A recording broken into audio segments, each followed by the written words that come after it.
March 18, 1925, the deadliest tornado in U.S. history, known as the Tri-State Tornado, tore through Missouri, Illinois, and Indiana.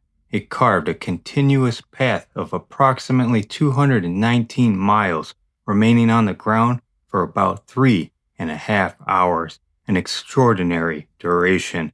Entire towns such as Murfreesboro and DeSoto were devastated, with schools, homes, and businesses reduced to rubble. Estimated as an F5 tornado, it likely produced winds between 261 and 318 miles per hour, though exact measurements from that era are unavailable.